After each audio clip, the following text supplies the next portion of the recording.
Hey everybody, it is a rainy day, it's a drizzle day, which means that today's the perfect day to be in here working away. So you guys all know where I am. You can tell from the background noise that I'm at a very quiet bar. No one's here yet. We got about 3 people here, so it'll get busier as the day goes on. Might be busy by the time I'm done doing this video, I don't know, because I'll be focused on you guys and not on who's in the bar.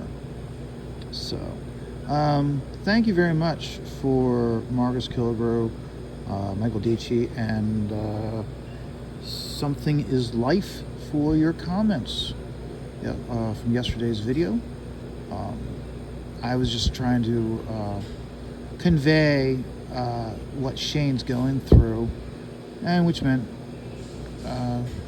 telling you guys about my own obstacles in life I've had to overcome. And it was very appreciating to hear from those guys and how they've also had issues. Especially Michael going through, DJ going through similar what I went through, and recovery time. I think that's the biggest thing that we as creatives need to be more open about, is what we have to overcome when we have something like that, such as myself with a stroke, or as Marcus put it, with him breaking his hand twice, and it was both times it was his drawing hand. It's very frustrating, and having words from others who are creatives, like, yeah, I went through that, and you'll be through it. You gotta keep in mind, part of what we're doing is also is we're reaching out to Shane in one way or another to let him know that, hey, things will get better. We've been there.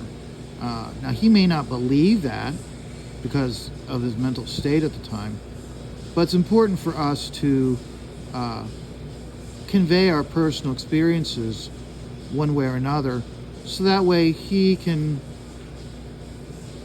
reset himself, rethink about it, and calm down. Okay, things will be. And that's the big thing also, is that he's said is how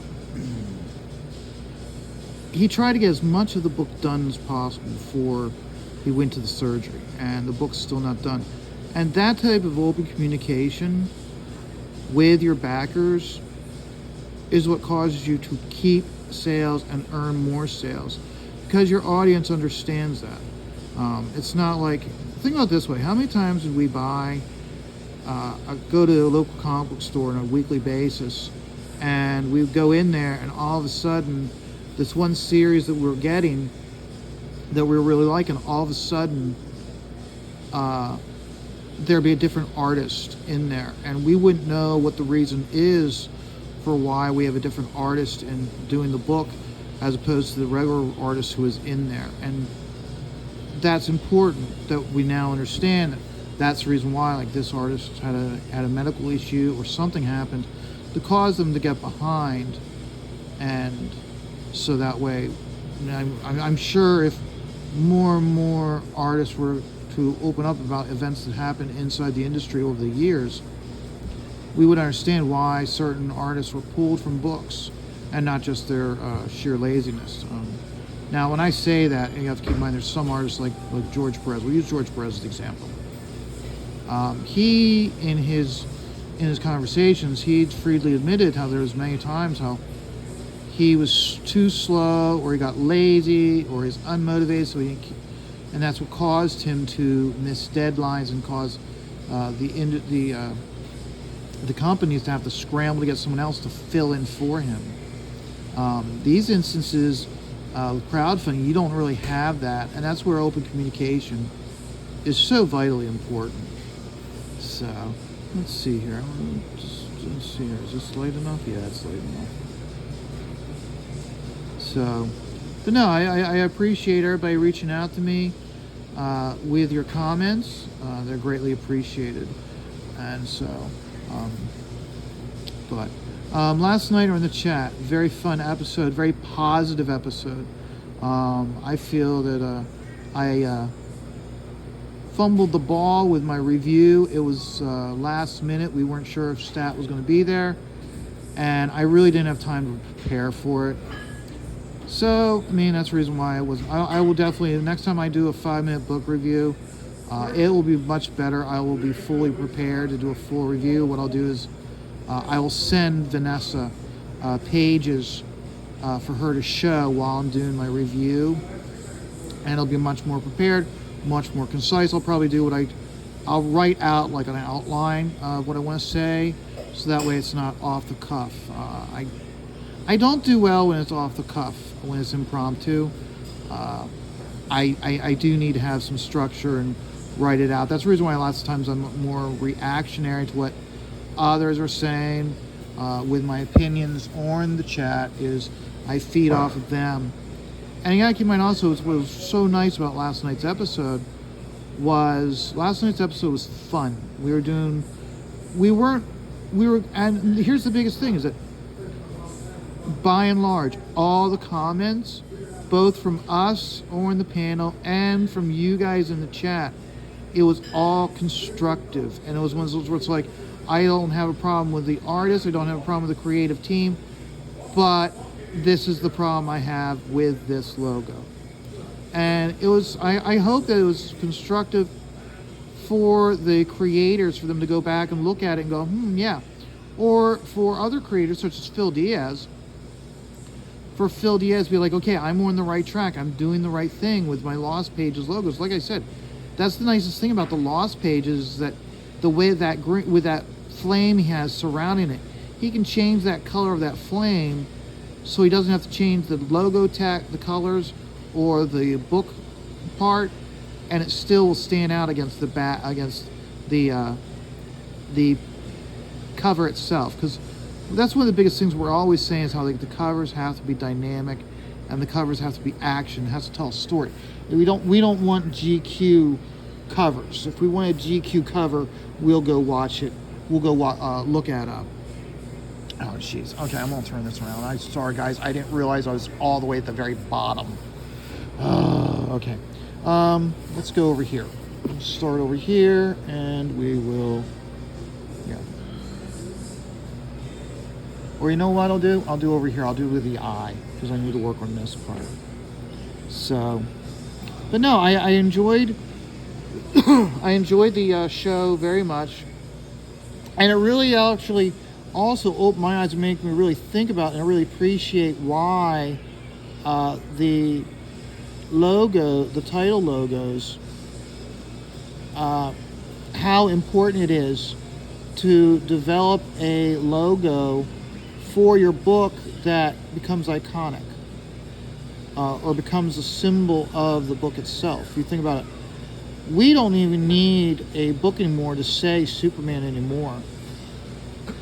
All we need to do is to have the S shield on the cover of the book in the upper left hand corner, and we know that's a Superman book. It could be a gangbang. Was it the one that Jerry Ordway created him? It was a Hispanic kid, like gang. It wasn't gang. It was a gangbuster. Yeah, I think it was Gangbuster. You could have a Gangbuster comic book and just put in the upper left hand corner below the DC bullet or the DC shield to have a God, I'm drawing a blank. You could just have the Superman shield, and it's a Superman book, or it takes place in the Superman universe per se, even though it's all together. But it's within the world of Superman. So, and like I said, and what I've noticed also is that I apologize again, guys. You can see also where some creators are just using type fonts, and where the importance of actually having an actual created logo is so much more important than taking a type font and just throwing some colors on it for your book. I know when I did my Scat Investigators, when I did my Ashcan, I didn't want to do a type font, and that's the reason why I came up with what I came up with, so it looks like old typeface stamps, that you put in a press, and how like over the years they would all get dinged and dented and scratched, and that's why I came up with mine, so it looks like like it was almost like a rubber stamp that plopped right, stamped with the ink over it, kind of like how they do it with like remember how with the old days how like you want to approve something that's, gosh darn it, you have the stamp and just stamp the cover of like a manila envelope. That's what I was thinking when I just did my logo for Scat Investigators. Might keep it, might work on it and make it better. I don't know. It all depends. I mean, I'm still working on the Scat Investigators. It's still like kind of like a work in progress. In fact, right now, because of these commissions that I'm working on, this one I've got secret commission that I'm working on, that I'm actually not working on anything Scat Investigators related right now. It's all these commissions.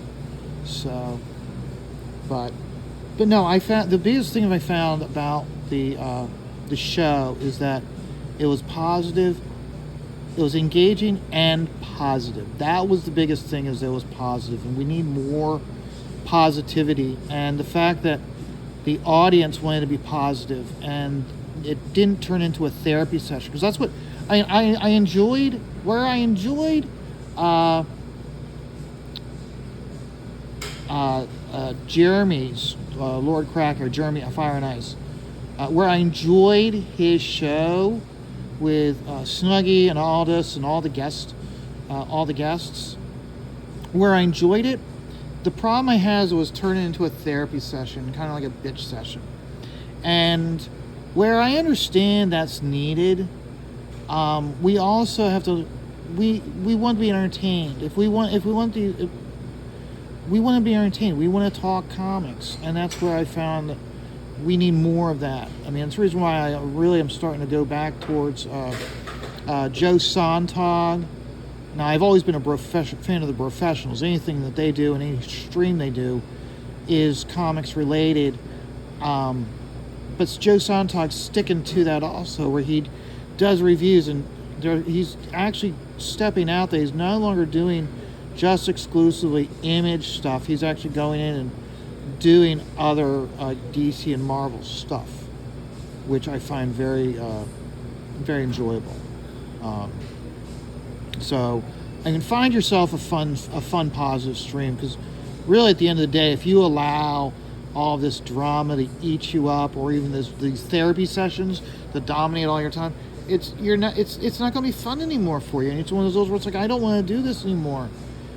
We need these fun streams, and fun streams is what keeps you engaged. And that's the reason why this is the one thing that kind of, guess you could say, frustrates me. And I should have said something in Jeremy's show last night, but honestly I was too busy. I actually had free time to actually do some drawing for myself, so that's what I was doing. And that's the reason why when I went on to his show, into the chat, I just simply said, I'm here. And I did a couple comments, but primarily when I say I'm here, it's primarily just saying I'm here, but I'm also doing something else. So all I want to do is really just listen. So every once in a while I put a comment in, but this one's like, it really wasn't that, if you really look at it, I really wasn't that engaged in the chat. And honestly, I know sometimes I'd say something and they'd bring it up and they'd mention it and they'd bring up my comment on the screen. Honestly, I didn't care whether I did or not. I was just throwing my 2 cents out. Wasn't making a statement. That's the thing, is that it's easy to be misunderstood, like, oh, he's making a statement, this is his opinion, he's got to back up what he's saying. No, I'm just throwing out a comment. I'm just throwing out, like saying, like, hey, I'm making this, I'm not taking a stand on anything. I'm just like, hey, what about this? I'm just throwing something else to give you something else to think about. And so, but no, it was an enjoyable show, and that's the reason why I like it. But again, we need more positivity, and that's the thing that gets me the most, is when we get these therapy sessions. It's always about the exact same streamers, and it's one of those like, let's dodge that. Okay, can we divert, instead of talking just about the same streamers because they're drama streamers all the goddamn time? Let's talk about what Billy Tucci's doing. Let's talk about what Graham is doing. Let's talk about what the Bros are doing with their show and Joe Sontag with his shows. Okay, I personally feel is when you get all these people who are talking drama, it's like one of those where it's like, well, you realize that CG is not just one person streaming, representing all of us. There's a ton of other channels out there that are having fun, and we want that fun. In fact, I almost left Jeremy's stream to go over to Red Valkyries because they were just shooting the shit, and I like those shoot the shit streams. I actually enjoy like how like Unhinged with Jason Bascom and Luke Death Metal. I like their draw stream that they were doing Saturday on Tuesdays after the Bros. I like how Red Valkyrie has her like draw hangout streams on Friday nights. I wish it wasn't Friday night because I know lots of times these days I would end up watching the Law and Lumber stream because they talk law, and I like when I like Law and Lumber and just any of these league law tube streams where they bring up a legal document, they read it, and then they translate it as like, this is what was said, this is what they mean. So like when a judge gives a ruling, and they're like, how it's so nice and polite, and basically they're saying, no, the judge is saying, fuck you, go away, you lost. Or I am pissed, I'm going to rake you over the coals, I'm going to ass rape you. And that's the beauty of how with the way they do these shows, like they completely explain what's going on.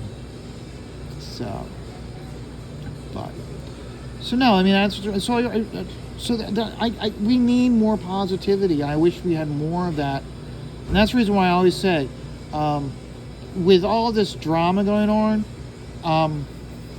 find someone else. If the drama's getting to you, and you're like, you know what, forget this CG stuff. They've become, and they're just as bad as the haters of the mainstream or these SJWs. They become what they hate. Then don't watch them. Find someone else. Okay.